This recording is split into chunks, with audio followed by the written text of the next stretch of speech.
Assalamualaikum warahmatullahi wabarakatuh. Selamat pagi teman-teman semua.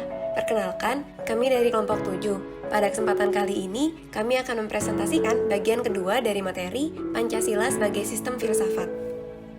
Sumber historis Pancasila sebagai sistem filsafat. Soekarno dalam Solo Indonesia mengatakan, nasionalisme adalah nasionalisme yang membuat manusia menjadi perkakasnya Tuhan dan membuat manusia hidup dalam roh. Berikut adalah penjabaran dari masing-masing silanya. Sila pertama, ketuhanan yang Maha Esa. Sejak zaman dahulu, masyarakat Nusantara telah melewati berbagai fase agama. Sila kedua, kemanusiaan yang adil dan beradab. Hasil penjelajahan bangsa Indonesia sejak dahulu membentuk karakter bangsa Indonesia yang disebut oleh Soekarno dengan istilah internasionalisme atau peri kemanusiaan. Sila ketiga, persatuan Indonesia. Indonesia adalah bangsa majemuk, paripurna, yang menakjubkan. Karena kemajemukan sosial, kultural, dan teritorial dapat menyatu dalam suatu komunitas politik kebangsaan Indonesia. Sila keempat, kerakyatan yang dipimpin oleh hikmat kebijaksanaan dalam permusyawaratan perwakilan. Sejarah menunjukkan bahwa kerajaan pra-Indonesia adalah kerajaan feodal yang dikuasai raja-raja autokrat. Meskipun demikian, nilai-nilai demokrasi dalam taraf tertentu telah berkembang dalam budaya Nusantara dan dipraktikkan di unit kecil. Sila kelima, keadilan sosial bagi seluruh rakyat Indonesia. Impian kebahagiaan itu terpahat dalam ungkapan Gemah Ripah Laujinawi, Tata Tentrem Kertara Harja. Sumber sosiologis Pancasila sebagai sistem filsafat dibagi menjadi dua kelompok. Kelompok yang pertama adalah masyarakat awam yang memahami Pancasila sebagai sistem filsafat yang sudah dikenali masyarakat Indonesia dalam bentuk pandangan hidup yang terdapat dalam agama, adat istiadat, dan budaya berbagai suku bangsa di Indonesia. Kelompok kedua yaitu masyarakat ilmiah akademis yang memahami Pancasila sebagai sistem filsafat dengan teori-teori yang bersifat akademis. Pancasila sebagai sistem filsafat menurut Noto Nagoro merupakan satu kesatuan utuh yang tidak dapat dipisah-pisahkan. Sila-sila Pancasila merupakan suatu kesatuan yang utuh yang saling terkait dan berhubungan secara koheren. Sumber politis Pancasila sebagai sistem filsafat. Pada awalnya, Pancasila merupakan konsensus politik yang kemudian berkembang menjadi sistem filsafat. Kelompok pertama meliputi wacana politis Pancasila sebagai sistem filsafat pada sidang BPUPKI, sidang PPKI, dan kuliah umum Soekarno antara tahun 1958 dan 1959 tentang pembahasan sila-sila Pancasila secara filosofis. Soekarno melontarkan konsep dasar filsafat negara, artinya kedudukan Pancasila diletakkan sebagai dasar kerohanian bagi penyelenggaraan kehidupan bernegara di Indonesia. Berikutnya kelompok kedua, yaitu mencakup berbagai argumen politis tentang Pancasila sebagai sistem filsafat disuarakan kembali di era reformasi dalam pidato politik Habibie tanggal 1 Juni 2011. Habibie mengemukakan pentingnya Pancasila bagi kehidupan bangsa setelah dilupakan dalam rentang waktu yang cukup panjang, sekitar 1 dasawarsa pada euforia politik di awal reformasi. Kaitan antara sumber politis Pancasila sebagai sistem filsafat dengan bendera merah putih, bahasa Indonesia, Garuda Pancasila, dan lagu Indonesia Raya yang semuanya merupakan simbol dalam kehidupan berbangsa dan bernegara di Indonesia. Untuk lebih jelasnya mengenai Garuda Pancasila, teman-teman bisa pause video ini sebentar dan memperhatikan slide-nya ya. Manusia berfilsafat cenderung taat pada hukum dan berdisiplin dalam kehidupan bermasyarakat dan bernegara. Hal ini disebabkan karena individu tersebut berpikir secara menyeluruh, secara mendasar, secara koheren, dan berpikir dengan tanggung jawab. Sehingga manusia berfilsafat memahami dan menyadari bahwa segala perbuatannya memiliki konsekuensi. Kesadaran tersebut dituangkan dalam ketaatan individu pada hukum, serta dalam kedisiplinan pada kehidupan bermasyarakat dan bernegara.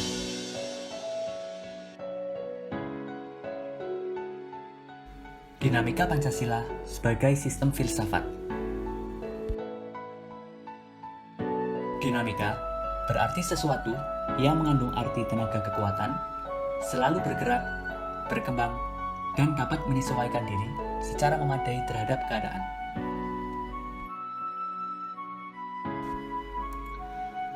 Dinamika Pancasila sebagai sistem filsafat dibagi menjadi 3 era besar, yaitu era pemerintahan Soekarno, era pemerintahan Soeharto, dan era reformasi. Pada era pemerintahan Soekarno, Pancasila sebagai sistem filsafat dikenal sebagai filosofis Grondslag, yang berarti falsafah dasar negara Indonesia. Sistem filsafat ini merupakan perenungan filosofis Bung Karno atas rencana berdirinya negara Indonesia merdeka.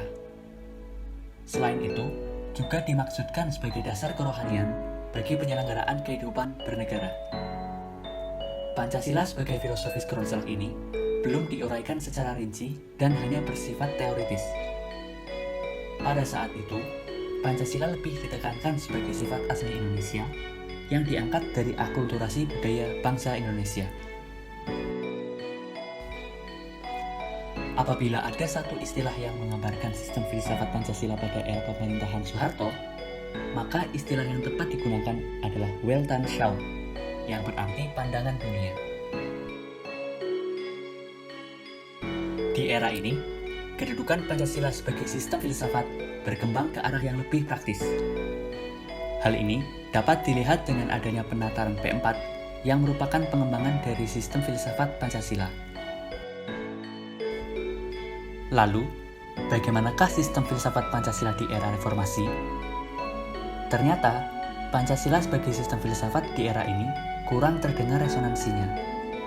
Namun, Pancasila sebagai sistem filsafat bergema dalam wacana akademik, termasuk kritik dan renungan yang dilontarkan oleh Bapak Baharudin Yusuf Habibie pada pidato 1 Juni tahun 2011.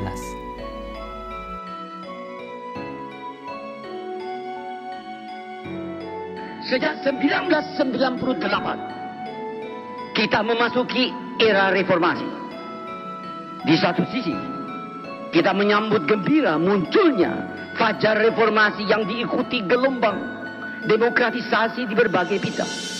Namun, bersamaan dengan kemajuan kehidupan demokrasi tersebut, ada sebuah pertanyaan mendasar yang perlu kita renungkan bersama. Di manakah Pancasila kini berada?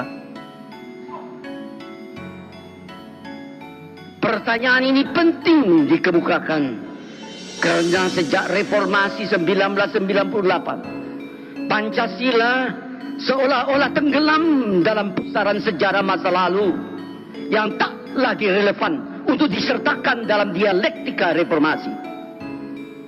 Pancasila seolah hilang dari memori kolektif bangsa.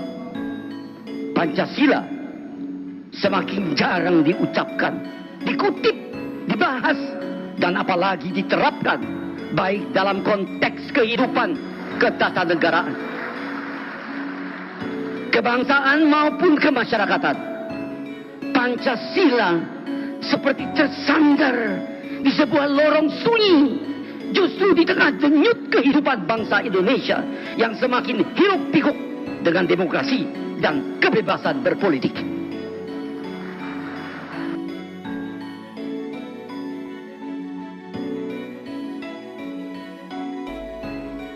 Tantangan Pancasila sebagai sistem filsafat.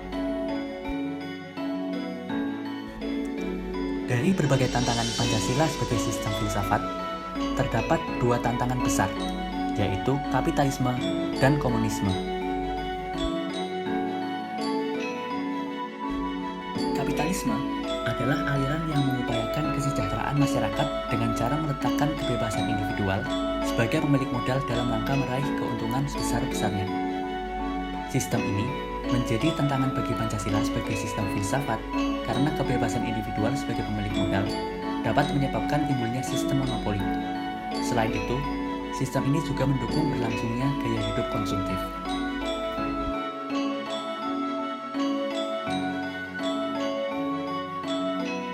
Sedangkan komunisme merupakan reaksi dari perkembangan sistem kapitalisme yang dianggap tidak berpihak pada kaum pekerja. Sistem ini meletakkan kepemilikan modal pada negara untuk memakmurkan rakyat secara merata. Komunisme menjadi tantangan bagi Pancasila sebagai sistem filsafat karena dominasi negara yang berlebihan dapat menghilangkan peran rakyat dalam kehidupan bernegara.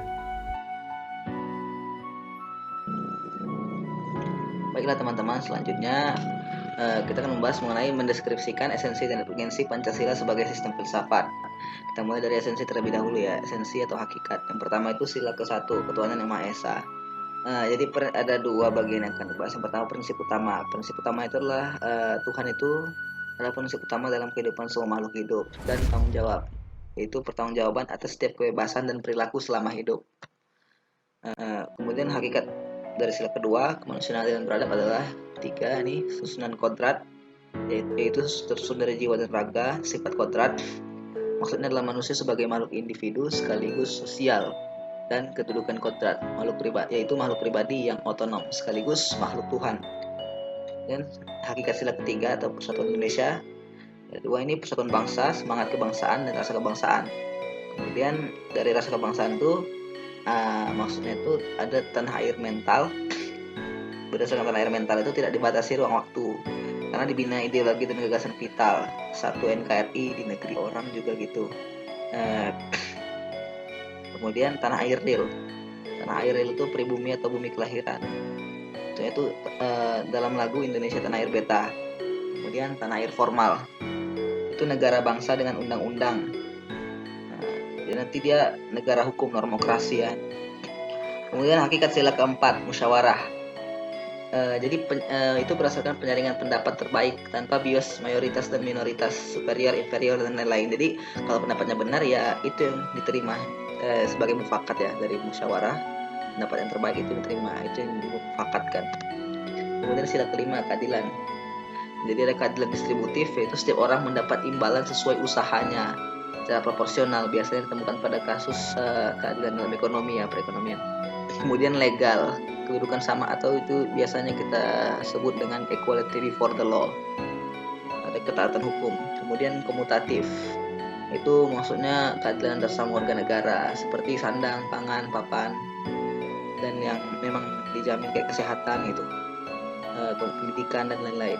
Kemudian urgensi Pancasila sebagai sistem filsafat. Jadi alasannya itu apa sih? Menurut Titus itu ada makna hidup, kita mau mencari dan bimbingan untuk bisa sampai ke tujuan hidup sebenarnya. Nah itu ada sih dibahas sekilas di buku Neosofi itu ada. Kemudian faedahnya menurut Titus juga dia sebagai problem solver ya dari beberapa permasalahan di masyarakat, karena Pancasila itu sendiri juga dia sebagai jalan tengah dan keyakinan yang menjadi dasar perbuatan serta memperluas kesadaran. Kemudian dasar negara, adanya pertanggungjawaban yang rasional, kemudian pengimplementasian sila-sila tersebut atau operasional, dan dialog atas tafsir sila-sila yang terus berkembang. Dan maksudnya itu maksudnya apa sih? Maksud dari urgensi Pancasila sebagai sistem filsafat, maksudnya itu adalah refleksi filosofis mengenai Pancasila sebagai dasar negara menurut sastra Prateja. Kemudian lanjutannya, urgensi Pancasila sebagai sistem filsafat itu juga untuk memulihkan harga diri bangsa, itu merdeka secara politik, yuridis, dan serta mengemukakan ide dan berpendapat seperti pasal 28 UUD 45. Tapi semua itu dalam rangka untuk kemajuan bangsa baik secara material maupun spiritual. Kemudian Weltanschauung, karena disarikan dari bangsa Indonesia sendiri, sehingga diharapkan mampu bersaing dengan ideologi dunia. Dan dalam globalisasi ini, dinamika globalisasi dapat merontokkan semangat kebangsaan ekonomi domestik, kerakyatan karena kalah bersaing dengan produk dunia. Contohnya aja yang kita tahu itu Korea ya. Dulu juga dangdut Indo itu bisa sebenarnya pemasaran kita untuk sampai ke Malaysia. Itu harus dipikirkan juga dalam dinamika globalisasi ini. Kemudian way of life and thinking, keseimbangan pemikiran dan tindakan.